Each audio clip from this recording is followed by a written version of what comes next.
हाल के दिनों में ईपीएस 95 पेंशन को लेकर लगातार कई तरह की चर्चाएं सामने आ रही हैं। सोशल मीडिया, यूट्यूब और विभिन्न प्लेटफॉर्म पर पेंशन बढ़ोतरी, न्यूनतम पेंशन में संशोधन, उच्च पेंशन और नए नियमों से जुड़ी अनेक खबरें वायरल हो रही हैं। ऐसे में पेंशन धारकों के लिए यह जानना बेहद जरूरी है कि कौन सी जानकारी आधिकारिक है और कौन सी केवल अफवाह है। सबसे बड़ी अपडेट यह है कि 7,500 रुपये न्यूनतम ईपीएस 95 पेंशन लागू होने का दावा करने वाला एक पत्र सोशल मीडिया पर वायरल हुआ था। इस दावे में कहा गया था कि सभी पात्र पेंशन धारकों को 7,500 रुपये मासिक पेंशन मिलेगी। हालांकि कर्मचारी भविष्य निधि संगठन ईपीएफओ ने स्पष्ट रूप से इस पत्र को फर्जी बताया है। संगठन ने कहा कि ऐसी कोई आधिकारिक अधिसूचना जारी नहीं की गई है और फिलहाल न्यूनतम ईपीएस पेंशन में कोई आधिकारिक बदलाव लागू नहीं हुआ है। दूसरी महत्वपूर्ण बात यह है कि न्यूनतम पेंशन बढ़ाने की मांग लगातार जारी है। कई पेंशनर संगठन लंबे समय से न्यूनतम पेंशन बढ़ाने, महंगाई राहत जोड़ने और पेंशन व्यवस्था में सुधार की मांग कर रहे हैं। सरकार के पास इस विषय से जुड़े कई सुझाव और मांगें पहुंची हैं, लेकिन अभी तक किसी निश्चित राशि को मंजूरी देने की आधिकारिक घोषणा नहीं हुई है।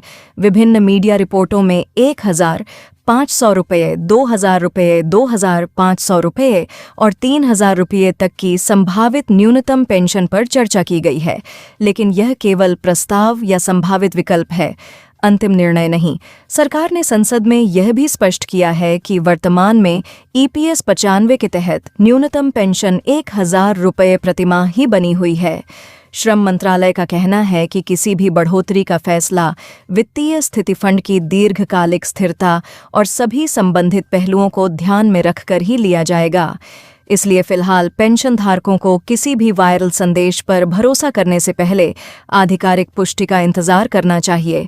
एक और महत्वपूर्ण जानकारी सामने आई है कि बड़ी संख्या में ईपीएस 95 पेंशन धारकों को आज भी 9,000 रुपये से कम मासिक पेंशन मिल रही है।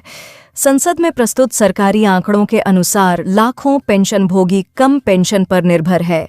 यही कारण है कि न्यूनतम पेंशन बढ़ाने की मांग लगातार तेज होती जा रही है और विभिन्न संगठनों द्वारा समय समय पर सरकार से इस विषय पर निर्णय लेने का अनुरोध किया जाता रहा है।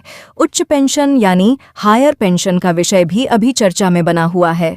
सर्वोच्च न्यायालय के निर्णय के बाद पात्र कर्मचारियों के आवेदन पर प्रक्रिया जारी है। कई मामलों में पेंशन भुगतान आदेश जारी किए जा चुके हैं, जबकि अन्य आवेदनों की जांच और प्रक्रिया अलग अलग चरणों में चल रही है। जिन कर्मचारियों ने निर्धारित शर्तों के अनुसार आवेदन किया था, उनके मामलों में ईपीएफओ लगातार कार्रवाई कर रहा है। ईपीएस पेंशन की गणना को लेकर भी अक्सर भ्रम की स्थिति रहती है। पेंशन की राशि सेवा अवधि और पेंशन योग्य वेतन के आधार पर निर्धारित की जाती है। सामान्य सूत्र के अनुसार पेंशन योग्य वेतन और कुल सेवा अवधि को ध्यान में रखकर मासिक पेंशन तय होती है। इसलिए सभी कर्मचारियों की पेंशन समान नहीं होती और प्रत्येक व्यक्ति की पात्रता तथा सेवा रिकॉर्ड के अनुसार रहा।